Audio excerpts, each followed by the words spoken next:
बोले श्री प्राणनाथ प्यारे की जय। श्री सदगुरु महाराज की जय। सदगुरु श्री रामचंद्र महाराज जी आपकी सदा सदा ही जय। दो सदगुरु चरण को करूं सो प्रेम प्रणाम। हरण मंगल करण श्री देव चंद्र जी नाम। श्री प्राणीनाथ निज मूलपति श्री मेहराज शुभ नाम।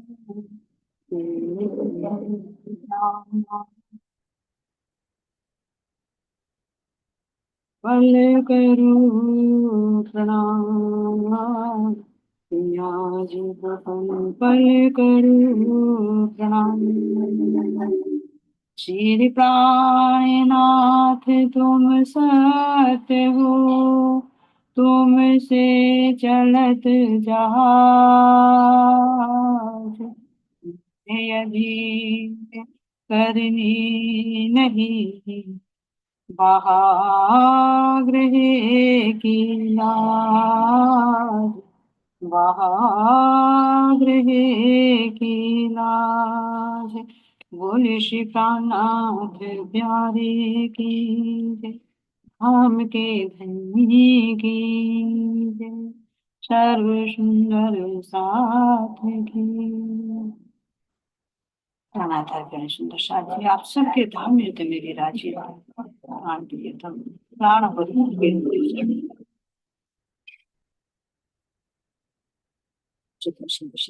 शायद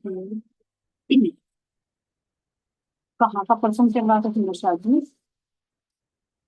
शेरपुर में जो भंडारा होते हैं उसमें भी दोनों बहनें पहुंचती हैं जो घनश्याम जी की पुत्रियां हैं ईश्वर कुमार और विचित्र, है ना। तो किस तरह संतो माता उनसे विनती करती है कि महाराज जी उनके कुल का नाश ना हो, उनको कोई ऐसा पुत्र दीजिए।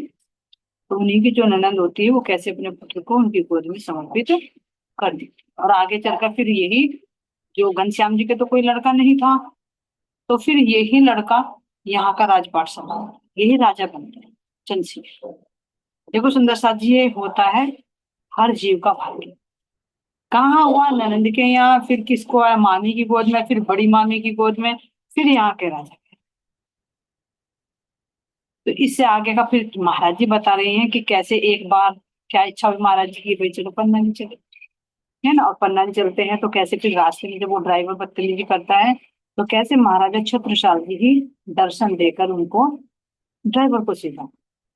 नहीं तो रंजीत सिंह तो हो गए थे तैयार की आदत तुझे में दे दो।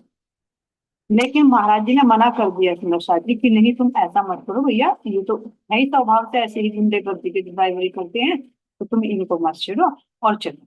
और सुंदर साथ जी महाराज जी भी कह रहे हैं कि आखिर में क्यों होगी ये गाड़ी भी लालचंद जो सुंदर साथ थे उन्हीं की गाड़ी थी। और वो ड्राइवरी कर रहा था जो, तो ड्राइवर बदतमीजी कर रहा था, लालचंद नहीं, वो तो महाराज जी पर श्रद्धा भाव रखते थे। तो महाराज जी की वजह से यहाँ पर शांत हो जाते हैं और छत्रसाल महाराज जी जब प्रकट होकर दर्शन देते हैं तो उनको तो बर्खास्त करा देते। और वो भी महाराज जी से विनती करनी क्योंकि रात को 11 बज चुके थे और फिर भी वो देर में देर करा। तो सुंदर साथ जी इससे शिक्षा क्या मिली कि किसी को हम दीनहीन भावना सा नहीं देखिए, क्योंकि उसके भाव क्या थी कि बुढ़िया माता थी। कभी कभी हो जाता है जब भी हम तीर्थ यात्रा पर जाते हैं कि अगर हमारे पास वाहन है तो इतना सिर ऊंचा कर लेते हैं कि हमारे से बड़ा तो कोई है ही नहीं। बस हम चाहे पैर फैला फैला कर आराम से लेट लेट कराए, लेकिन कोई सुंदर साथ पैदल जा रहा तो उसको एक बैठने के लिए जगह नहीं। ऐसा होता है सुंदर साथ। तो महाराज जी को ये बात गंवारा नहीं है, इसीलिए वे सुंदर साथ से कहते हैं भाई जब इसने 10-12 बंदे भर लिए और एक बुढ़िया माँ इसको भारी लग रही थी, तो महाराज जी ने संदेश दिया। तो वे उन्होंने सब उस बुढ़िया को भी चढ़ाया क्योंकि लड़ाई पे उतर गए थे कि तू रोक कर दिखा, जब तूने 10-15 बंदे चढ़ाए हैं तो इस माता से भीड़ हो जाएगी। और दूसरा सुंदर साथ जी की देखो एक ब्रह्म आत्माओं के लिए परेशानी खड़ा करें, भले ही वो कुछ ना करें लेकिन वो देख। ये ऐसे नहीं कोई कहानी है, इससे शिक्षा मिल रही है। अगर हम कहीं ड्राइवरी की तरह, तो ड्राइवर का रोल तो नहीं निभा रहे हैं। उसके पास समय था, चल सकता था, लेकिन फिर भी उसने 11 बजा दिए। और जंगली रास्ता है।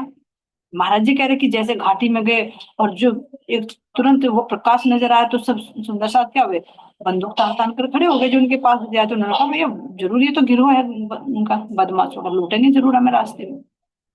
लेकिन तो शुक्र मानो महाराजा छत्रसाल जी थे, क्योंकि आज भी वे सुंदर साथ की पल पल रक्षा करते हैं। सह शरीर है। तो कैसे आकर उन्होंने उसको डांटा कि मैं तुझे सबक सिखाऊंगा आज। तो देर से बेर करता है, जानबूझ कर कर रहा। अगर कोई मजबूरी है तो चलो, लेकिन वो तो जानबूझ कर देर कर रहा था। ऊपर से रोब जमा रहा है कि तुम करोगे, मुझे तुम लेकर चलोगे, मैं नहीं चलता, उतर गया गाड़ी से। आजा देखता हूँ, लड़ने के लिए उतार रहे हैं।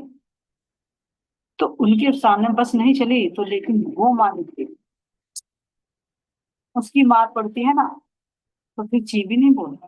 तो इसलिए कहा अंदरूनी मार दे उसको। पुलिस स्टेशन, पुलिस चौकी पर लेकर गए।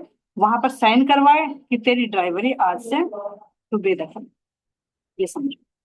तो कह रहे भीतरी मार दी, बाहर से नहीं। जैसे वो बाहर से उछल उछल के पड़ रहा था, आ जाओ गाड़ी से नीचे उतर कर, देखो मुझे कौन चलवाता है, मैं नहीं चलूँ, कौन मर्द है ऐसा जो मेरी मुझे कहेगा नहीं, कौन से चलूंगा। अंदर सुंदर साथ लाल पीले हो रहे हैं, बाहर वो ड्राइवर हो रहा है। तो महाराज जी ने मामला शांत कर दिया। भाई चल, जैसे भी चल रहा है तो वो देखेगा मालिक। तो महाराज जी ने ही तो सुंदर साथ जी, राज्य महाराज जी ने ही तो महाराज छत्रसाल जी को दिया कि ये सिखाएगा सब। तो कह रहे भीतरी मार दी, ये होती है सुंदर साथ जी, भीतरी मार। बाहर से नहीं कि तू शरीर से लाल पीला हो रहा था, तुझे शरीर से मार देंगे। भीतरी मार, तेरी आज से नौकरी। यानी तू जब सही काम नहीं कर रहा, और ये नेचुरली होता है व्यवहारिक में सुंदर से। कोई भी ड्यूटी है, जब हम अच्छी तरह से नहीं निभाते, या अभिमान आ जाता है किसी कारण से, तो महाराज जी, परमात्मा ही सुंदर साथ ही सब पर दृष्टि है। उसको उसी की भाषा से सबक सिखाएंगे कि बहुत सातवें आसमान पर है। किसी को धन का होगा, उस दिन एक दिन उसका धन डूब जाएगा। रूप का होगा, एक दिन उसका रूप बिगड़ जाएगा। ज्ञान का होगा, एक दिन उसका ज्ञान बिगड़ जाएगा। इसको किस पे, अपने ड्राइवरी पे। चल तो दे तुझे उसी ड्राइवर से बर्खास्त करूं। ये देखिए सुंदर साथ जी, ये जो परमात्मा ने हमें किसी पोस्ट पर दिया है, रखा है, तो ये उनकी मेहर है। जैसे अभी विचित्रा ने कहा था ना कि बस आप मेरे स्वामी और मैं सेवक की भांति करूंगी। जब महाराज छत्रसाल जी ने कहा सब करता धरता आप हो, मैं एक सेवक की भांति करूंगा, आपका कर्तव्य हुक्म नहीं। ऐसे ही हर व्यवहार में अपना धनी का एक हुक्म मानकर निभाए, तो गाड़ी ठीक है। अन्यथा किसी में भी हमने अभिमान किया ना, तो वहीं से हमें बेदखली होती। तो चल देते सुंदर साथ जी वहां से महाराज जी। अब पन्ना पहुंचे, और पहुंचकर जिसकी गाड़ी थी लालचंद जी की, उसी के घर पर ठहरे। और महाराज जी कह रहे कि वहां ज्यादा जान पहचान वो नहीं हुई, जांच पड़ताल, बस गए वहां पर ठहरे एक यात्रियों की भांति। और जब चाहा, मतलब ज्यादा दूर नहीं था, तो मंदिर के पास में ही था गुम्मट जी के जी, जब चाहा सुंदर साथ में गए दर्शन करने, और वापस आ गए।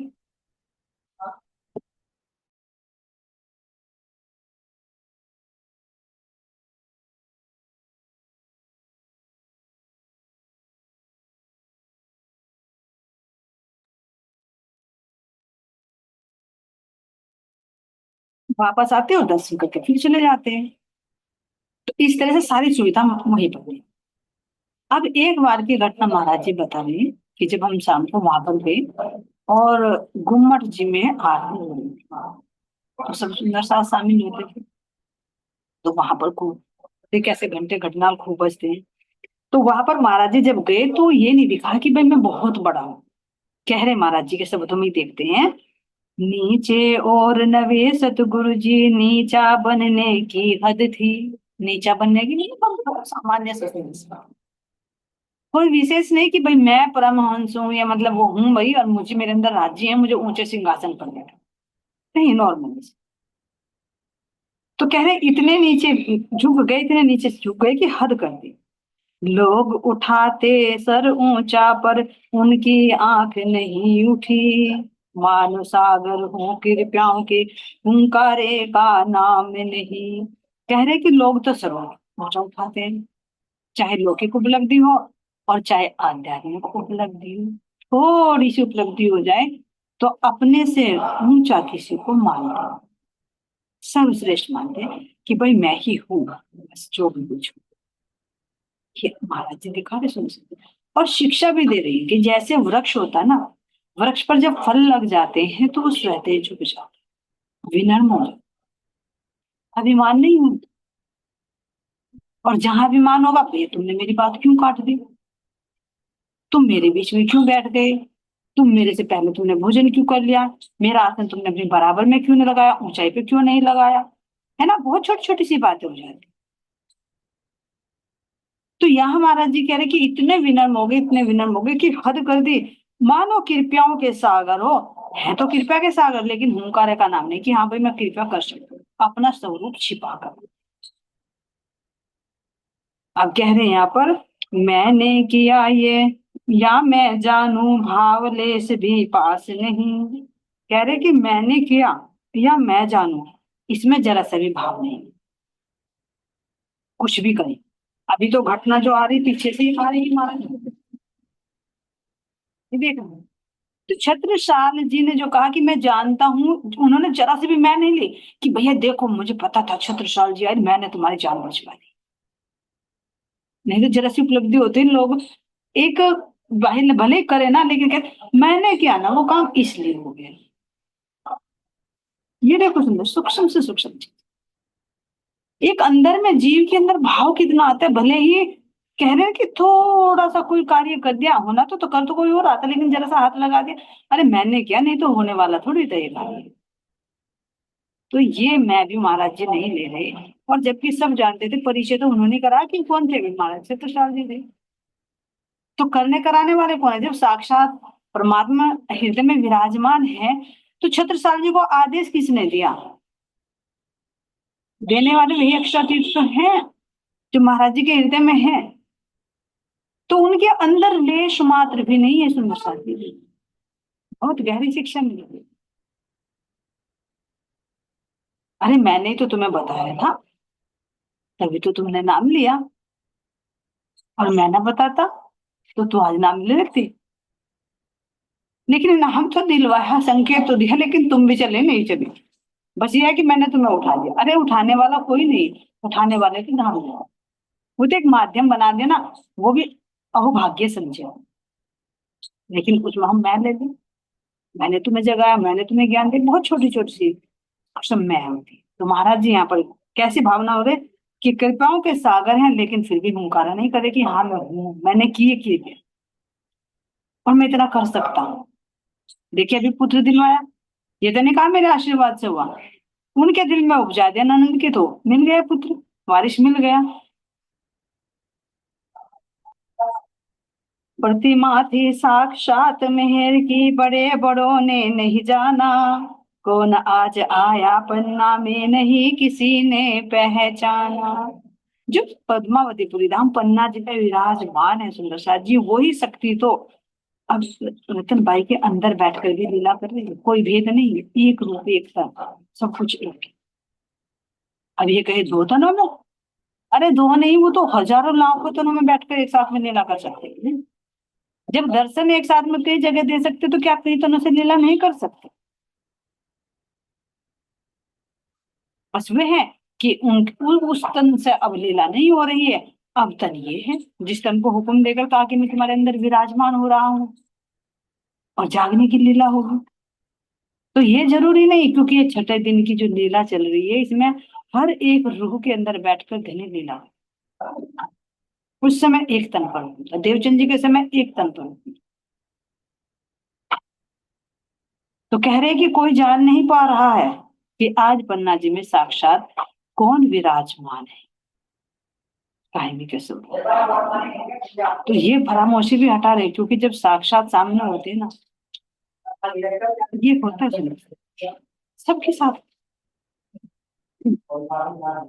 देखे मान लीजिए हम मंदिर में जाएंगे, अब जो समझे कि विष्णु भगवान की ही अगर प्रतिमा है, किसी भी देवता की, तो वो मूर्ति इंसान के द्वारा बनाई गई, लेकिन जो एक भक्त बराबर में खड़ा है, उसके अंदर भी तो वही नारायण की चेतना है। हम उसको धक्का देकर और मूर्ति को महत्व दे रहे हैं, तो एक उल्टी रीति हो रही है।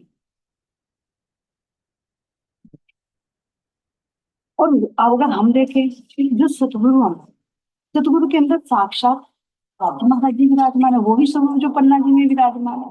अब वे अनेक स्थानों पर बैठ बैठ कर लीला कर रही है। तो हमारी श्रद्धा केवल वही उस केंद्र बिंदु पर है, लेकिन जो प्रत्यक्ष सामने खड़े होते हैं उनको नहीं पहचाना, उनको हम अपने जैसा। अरे हमारे साथ ही तो वही है छज्जू, उनका छज्जू जी का लड़का है झंझू, तो भाई उनको ज्ञान ज्यादा हो रहा है, और भाई संन्यास ले रखा है इन्होंने, और बस हमारे जैसे ही तो है महात्मा, यहाँ धोखा खाया। ये बात दिखा रही है कि कोई नहीं पहचान पा रहा, बस वहां श्रद्धा है कि भाई जिसकी महिमा सुन ली। अब देखे कि हमने तो साक्षात दर्शन नहीं किया है वहां पर सब, लेकिन एक प्रैक्टिकली बता रही, ये नहीं कि पन्ना जी में नहीं है, महाराज जी विराजमान है, साक्षात सुंदर साथ विराजमान है, स्थान पूजनीय है। लेकिन अब वो तन तो हमने नहीं देखा, नहीं देखा ना नेत्रों से, और आत्मा के अंदर अभी वो बल नहीं आया कि उनके दर्शन में हो। लेकिन जब वो ही शक्ति दूसरे रूप में दूसरा तन धारण करके हमारे साथ है, जो हमें पल पल समझा रहे हैं, पल पल गाइड कर रहे हैं, वो ही तो करवा रहे हैं। तो शक्ति तो एक है, लेकिन हमारी दृष्टि तनों पर हो गई, ये भेद है कि एक तन वो गुम्मट जी में विराजमान है, दूसरा तन हमारे सामने खड़ा है। तो वहां तो हम महत्व देते हैं, लेकिन जो उनके उन्हीं का रूप एक चेतन रूप में, मतलब चेतन वो भी है जो प्रत्यक्ष में हमारे सामने है तो वही, नहीं तो कौन समझा रहा है, कौन है रामचंद्र महाराज जी को। तो उनको ना महत्व देकर उनको हम अपने जैसा समझ लेते हैं। और ये कौन सी है सुंदर साध्य दृष्टि, अज्जा जी की। जो उन्होंने कहा था, अरे ये मोहम्मद साहब जो कहे कि मैं नमन नहीं करूंगा, सारी जमीन पर सजदा करूंगा, लेकिन इसको नहीं करूंगा, क्यों? क्योंकि ये तो मेरे नूर से बना हुआ, तो मैं इसको क्यों करूं? तो ये हमारे साथ, अरे मैं इसको सजदा क्यों करूं, ये तो मेरा जैसे बिहारी जी के अंदर पहले आया था। अरे जी महाराज ठाकुर, ये तो अच्छा मेरे पिताजी का शिष्य है, ये कैसे धाम देने, मैं क्यों प्रणाम करूं इसको? मैं उनका पुत्र हूँ, उनका वारिश हूँ, मैं धामधनी हूँ, मुझे राजगद्दी मिली है ही। खा गए तो ऐसे ही हम भी धोखा खा गए। और इसी बात को उजागर कर रही है कि साक्षात कौन खड़ा है उसको नहीं देख रही है, बस एक केंद्र बिंदु पर है। अगर देखे तो हर एक सुंदर साथ के अंदर धनी विराजमान है, फिर वो मिले तन। तो श्यामा जी का अंग हो सुंदर साथ, बोलते हैं ना चंदन चढ़ाव, श्यामा जी के अंग हैं सुंदर साथ, उनको हम धक्का दे रहे हैं। चंदन चढ़ावनी हो, चाहे भोग हो, चाहे आरती हो, तो पीछे हट में आ गई। लंगर प्रसाद में देखो, देखो तो सही कितनी हंसी कट हो रही है। परम धाम में था पहले तू पहले तू पहले तू, लेकिन यहाँ होगा पहले में तू पीछे हट। ये हंसी कट हो रहा है। तो यहाँ इसीलिए कह रहे कि कोई पहचान नहीं पा रहा कि साक्षात यहाँ पर कौन विराज रहा। ये है ही खेल ऐसा। क्यों? क्योंकि देवचंद जी के सामने साक्षात राज्य खड़े होकर पूछ रहे क्या तू मुझे पहचानती है कि नहीं पहचान। इतना दिल में कुछ कुछ आ रहा है कि आप मेरे खान, बस जब साक्षात विराजमान है सामने, बातें कर रहे हैं, और शिरोमणि और श्यामा जी नहीं पहचान पा रही, और हम जैसे कैसे पहचाने? यही तो खेलता है, ये तो कहा था मैं तेरे सामने रहूंगा लेकिन पहचान नहीं पाई। जो एक दूसरे को तुम गलबैया डाल डाल कर प्यार से लीला करते हो ना, तुम वहां धक्का दोगे, एक दूसरे के गले दबाओगे, यहाँ गले गलबैया डाल बैठे वहां गले दबाओगे। तो ये है तो एक ऐसा ही होता ही है यहाँ। अब यहाँ पर कह रही हैं, धाम चौथरे पर बैठे थे, सुंदर साथ बहुत था पास, काली पोंग वालों की शिष्या भगवानी बैठी थी पास। अब जो धाम चबूतरा है उस पर महाराज जी बैठे हैं, और बहुत सारे सुंदर साथ साथ में, क्योंकि पन्ना जी गए हैं। और जो काली पोंगे जो महात्मा जी उनकी शिष्य थे एक भगवानी में, काली पोंगा मंदिर है ना हमारा वहां जो परमानंद, तो उनकी एक शिष्य थी भगवानी बैठी है ना। तो वो भैया आरती में थे, तो जोर जोर से आरती हो रही थी। अब जो अंदर में भाव आते हैं, श्रद्धा आती है, वो उमड़ कर आते हैं, कोई रोक नहीं पाता जब जोश आता जहां साक्षात नजर आते हैं तो फिर उसको जोश की शक्ति कार्य करती है, कोई रोक नहीं पाता। तो उन्होंने कहा अरे भैया घंटे बज रहे हैं, आरती हो रही है, देखो तो सही जहां तुम आरती कर रहे हो भूमि का एक स्वरूप तो यहाँ सामने खड़ा है। क्यों? क्योंकि सुंदर साथ को वहां नजर आ रहे हैं, तो भगवानी बाई को महाराज जी के अंदर नजर आ रहे हैं। अब ये भी देखो ट्रिक, ये लड़ाई का मुद्दा भी राज जी ने करवाया। क्यों? क्योंकि सारी बागडोर उनके हाथ में। अब एक पक्ष कहते हैं नहीं प्राणनाथ जी कुछ नहीं है, बम्मट जी में कुछ नहीं है, और राम एक दूसरा कहते हैं रामचंद्र महाराज जी सब कुछ है, और भाई यहीं पर जो मुजाहिदपुर है यहीं पर मूल मिला हुआ है। ऐसा क्यों हुआ? जब राजी दो दो क्या कई कई तन धारण करके खड़े हो गए, और किसी की दृष्टि किसी पर डाल दी, किसी की दृष्टि किसी पर डाल दी, तो झगड़ा तो होना ही होना है। ये देखो, है तो वही, लेकिन एक को इधर नजर आ रहे हैं, एक को इधर नजर आ रहे हैं। तो ये झगड़ा कहाँ से हो रहा है? ये हंसी का ठोर धामधनी ढीला कर रही है। किसी की कोई बस की बात नहीं आ रही है, ये सब उन्हीं का होता है। बस जब वहीं पर खड़े हैं, अब विचार करें, गुम्मट जी में भी वही विराजमान है, उन्हीं की आरती हो रही है, चंवर डोलाए जा रहे हैं, घंटे घड़नाल बज रही है, और वही एक स्वरूप लेकर सामने खड़े हैं रामचंद्र महाराज जी के रूप में। तो एक को तो वहां दिख रहे हैं और एक को वहां दिख रहे हैं, तो जिसको जहां दिख रहा है वो तो वही मान लेगा। तो वो भगवानी भाई जोर जोर से कहने लगे अरे भैया तुम क्या पागल हो गए हो, कहाँ आरती करे, सामने खड़े हैं ना तुम्हारे, इन्हें तो देखो पीछे गुम्मट जी के सामने, तुम अंदर को आरती कर रहे हो। महाराज जी मुस्कुरा रही और कह रहे हैं भगवानी बाई तो खुद भी पिटेगी और मुझे भी पिटवाएगी, सब बना देंगे मुझे धाम देनी। जो तू कह रही है ना गुम्मट जी के प्रति कि कहा तुम पागल हो गए क्या, है ना, उनकी श्रद्धा वहां पर उनको वहां दिखाई दे रही है, लेकिन उनको यहाँ नहीं नजर आ रहे, तो वो क्या करेंगे, तेरे धाम धनी अलग से आ गए। तो महाराज जी मुस्कुरा रहे हैं, उस मुस्कुराहट के पीछे क्या है कि ये लीला मेरी ही है। कहा ना, पिटेगी और पिटवाएगी। मुस्कुरा रहे हैं और दो दो तनों में बैठकर लीला कर रहे हैं एक ही साथ में। तो पिटेंगे नहीं तो और क्या पिटेंगे, क्योंकि कह दिया कि एक को तो यहाँ दिखा रहे एक को वहां दिखा रहे हैं, तो बजेगी लड़ाई, क्योंकि यहाँ द्वैत की बुद्धि है। तो ये लीला हंसी का ठोर है, तो महाराज जी मुस्कुरा रहे बैठे बैठे, भगवानी बाई को दिखा रहे मैं यहाँ बैठा हूँ, और सुंदर सार को दिखा रहे मैं गुम्मट जी में बैठा हूँ। अब सबकी दृष्टि अलग अलग, एक कह रहा 36 का आंकड़ा हो गया, एक का मुंह इधर को और एक का मुंह उधर को, वो कहेगा नहीं मेरा बड़ा वो तो यहाँ भी तो यही झगड़ा हो रहा है सुंदर सार में। हिंदुओं में भी देखो, हिंदुओं में वही परमात्मा, मुसलमानों को ले वही वो कहते हैं कि वो जमात है। अब उस शब्द का फेर हो गया, शक्ति तो वही है। हिंदू कह रहे मेरा परमात्मा बड़ा है, मुसलमान कह रहा मेरा खुदा बड़ा है सकती है कि बच गई लड़ाई। जी देखो किसके हुक्म से हो रही है, उसी की, क्योंकि ज्ञान वहां का दे दिया और बुद्धि यहाँ की दे दी, तो समझे समझे कैसे। हम कह नहीं कि योग माया में जब केसर बाई का इंद्रावती का झगड़ा हुआ किसने कराया, कि बहुत देर खेल ली। अब तुम और जब झगड़ा मिटाया तो किसने मिटाया, सबके साथ प्रकट हो गए, तो करने वाले कौन है? बस अब समझ गए ना, इसलिए किसी बात पर झगड़ा ना करे। तो लेकिन फिर भी अगर सबूतदार भी दिखाएंगे ना, तो कह रही इंद्रावती की चतुराई होशियारी भी आपकी दी हुई है, मेरी चतुराई मेरी होशियारी नहीं है, हम तो फिर भी लड़ते झगड़ते हैं। जब आप चाहोगे ना ये होशियारी रखी की रखी रह जाएगी, पता नहीं कब बिड़वा दोगे। क्योंकि खेल ही बनेगा ऐसे कि एक भागे एक लड़े, एक भागती है संसार की तरफ, को एक लड़ती है, एक उसे पकड़ के खींच के लाती है, तो वो भी गड़ थल्ले खाकर वो भी गिरती है। तो अब तो जाहे विद्रा के धनी वाही विद्री, चाहे लड़ाए और चाहे झगड़ाए, चाहे प्यार कराए, कुछ भी कराए। तो महाराज जी मुस्कुरा रहे हैं और भगवानी बाई को कह रहे हैं कि तू खुद भी पिटेगी और मुझे भी। लेकिन वो फिर भी जोर जोर से चिल्लाती रही, तो उसने ये छुंदा सा बोला कि अच्छा तेरे ये धामधनी ये गुम्मट जी वाले यहाँ है, तो हम परीक्षा में, अगर परीक्षा में फेल हो गए तो हम सब सिर झुकाएंगे। बोला जोर से, भीड़ में काफी भीड़ हो जाती है जब आरती चलती है। लेकिन भगवानी बाई को कुछ भी सुनाई नहीं दिया कि कौन चैलेंज।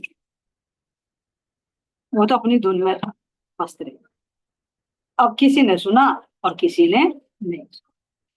तो इसीलिए महाराज जी यहाँ पर कह रहे हैं, लेता रहा साथ भी तपरी, बहुतों ने वह बात सुनी। बहुतों ने सुनी बात जो भगवानी बाई कहती, और किसी किसी ने तो तपरी ली। अरे अरे, देखिए साधु जी आए ना, चलो मोट बहन के साथ इन्हें कह रही है मर्जी वाले, ये है इसके दाम दनी। तो महाराज जी कह रहे कि कुछ कुछ ने तपरी भी ली। क्यों? बाहर का सब, और जब अंदर की दृष्टि नहीं देंगे, वो नहीं दिखाएंगे, तो इसमें हमारा तो क्या दोष है? अगर पूछे धनी से, बताइए हमारा क्या दोष है?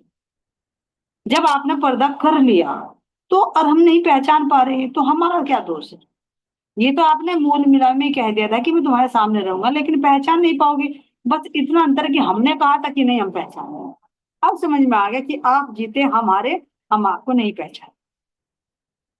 साक्षात है, लेकिन छुप कर अपनी लीला करते हैं, इस तन का आड़ा पर्दा ले लेते हैं, और फिर दूसरी बात, व्यवहार ऐसा करते हैं कि अच्छे से अच्छे चकरा जाए। अरे है ये अक्षरातीत, जैसे कंस की बुद्धि हो गई थी। अरे वो अक्षरातीत है, वो परमात्मा है, वो गांव गांव वाला नंद का छोरा, जो गले में क्या डालने रखता है, माला डालने रखता है बैजंती के, उसकी दानों के, और सिर पे मोर मुकुट लगाए रखे हैं, बैलों के में सींग विंग है उन्हें लटका रखे हैं, वो कहीं चलाता है, तो एक दर्जे भी नहीं पड़ा हुआ, वो है परमात्मा। तो ये कंस वाली बुद्धि नहीं समझ। वो तो जब धनी मेहर करते हैं ना, तो जब पहचानते हैं, तो अब समझ में आता है। यानी हम नहीं पहचान पाएंगे, पीछे है ना कि सतगुरु चाहे साथ में रहे ना, जब तक सतगुरु की कृपा नहीं होती उनको पहचान ही नहीं पाते। तो भला जिसकी दृष्टि में नहीं आए, तो वो कैसे पहचाने कि इन तन की, इस तन के अंदर कौन बैठे हैं? और अगर चलो कह भी दे, अगर मैं ही कह दूं अरे मैं साक्षात अक्षरातीत हूँ, मैं पूर्ण ब्रह्म परमात्मा हूँ, लेकिन जब तक वो दृष्टि नहीं मिलेगी तब तक ये बताओ, ये अपने आप को भगवान कह रही है, अपने आप को राज्य मान रही है। इस संसार में ऐसा है, कहे तो भी मरे और ना कहे तो भी। इससे अच्छा तो ना कहे वो बैठे। जब तो कहते कि कह रहे हैं तो डंडे बजे, बना देंगे तुम्हें अक्षरातीत यहीं पर। लेकिन जब तक वो बुद्धि नहीं मिलती, जब तक उनको हम पहचान नहीं, तो वो सतगुरु की कृपा है। तो समझ गए कि जब आप अपना स्वरूप खुद दिखाना चाहोगे, तभी हम देख पाएंगे, अन्यथा आपको एक बाहर की दृष्टि से ही, शरीर से ही आपका आंकलन करेंगे कि आप कौन, और वहीं से पीछे हम हट जाते।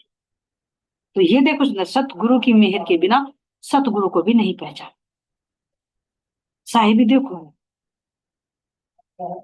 उनकी मेहर के बिना उनको पहचान भी नहीं पाते, भले ही वो 100 वर्ष तक, क्या पूरे जीवन साथ में। और ऐसी कोई नई घटना नहीं, कितनी घटनाएं हैं, नहीं पहचान, बाहर की दृष्टि रहे। और जब पहचान हो जाती है औरों को, और वो कहे, तो दावा ठोक ठोक कर कहते, अरे अच्छा महाराज जी, हम तो उसी गांव के जड़ोदे के हैं, हम तो भैया देखा, हमने देखा है। कोई जड़ोदे का मिलता है तो कहता है, अरे हम तो जड़ोदे के खास, हमारे महाराज जी तो हमारे गाँव के ही थे। भैया तुम्हारे गाँव के होंगे, लेकिन वो तो हम अपने गाँव के हैं, अपने शहर के हैं, परमधाम के।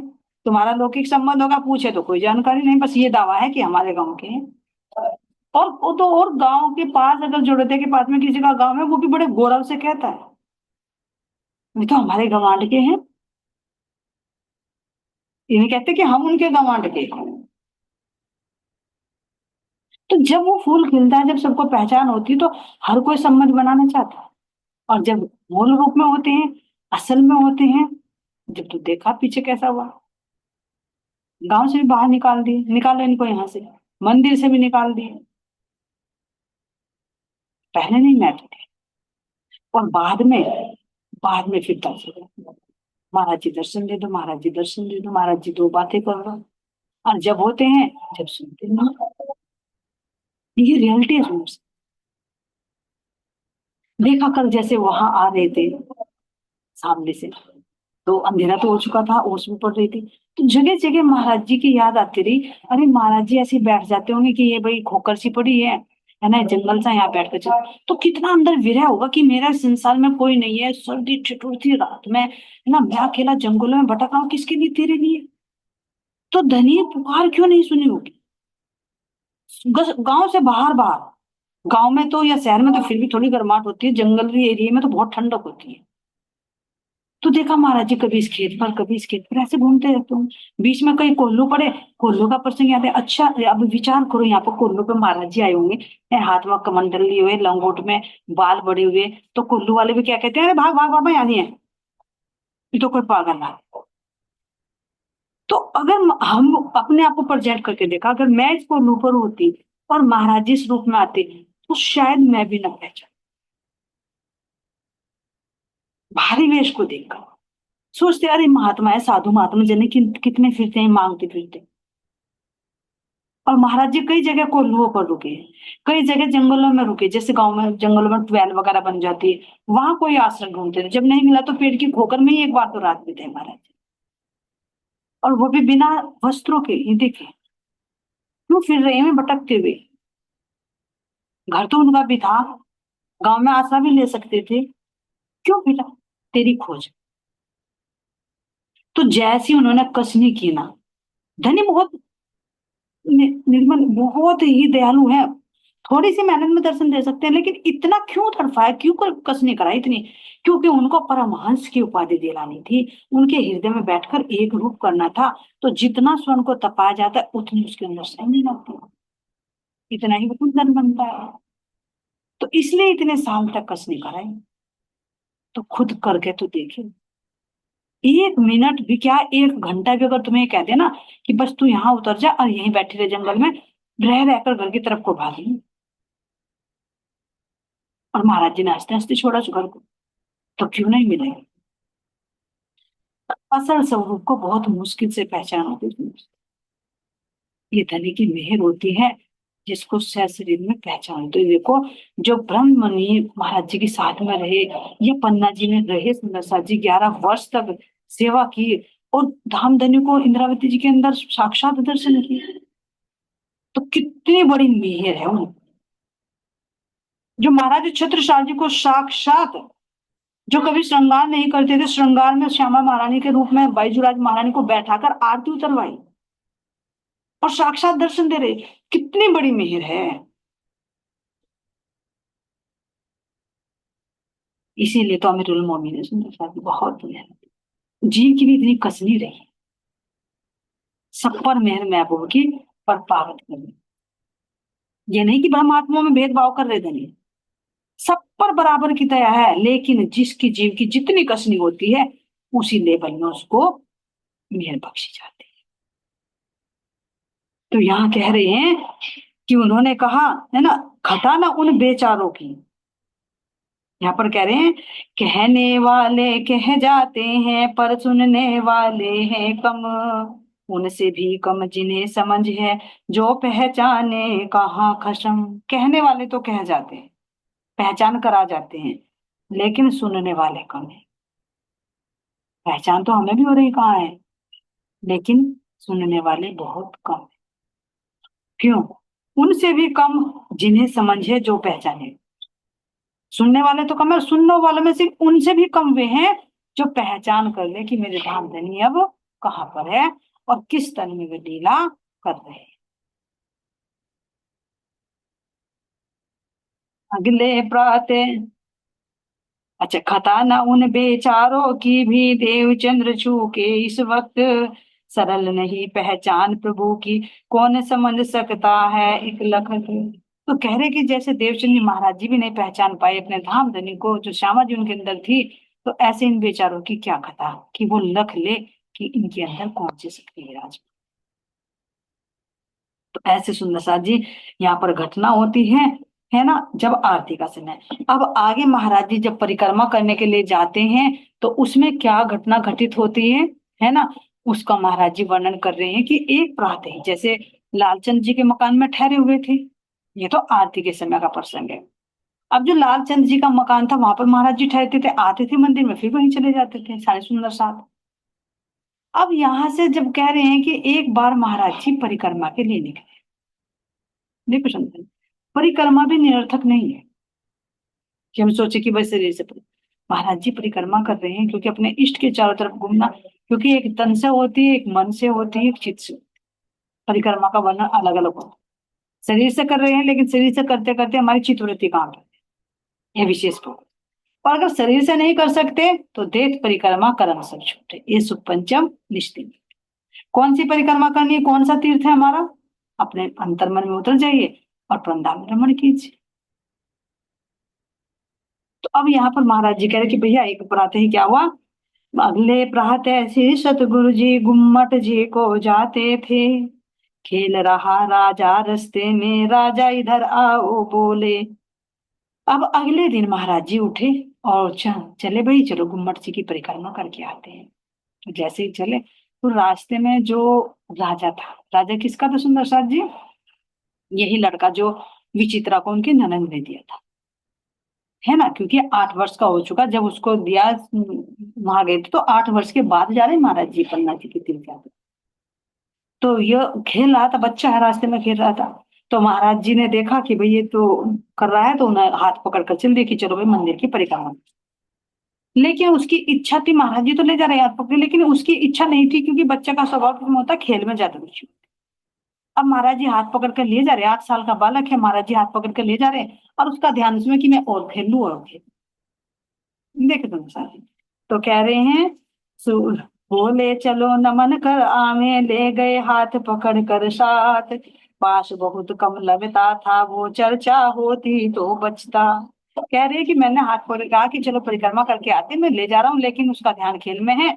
और जब मैं चर्चा करता था तो थोड़ा सा उसका ध्यान भी नहीं रखता था, वो बचता था।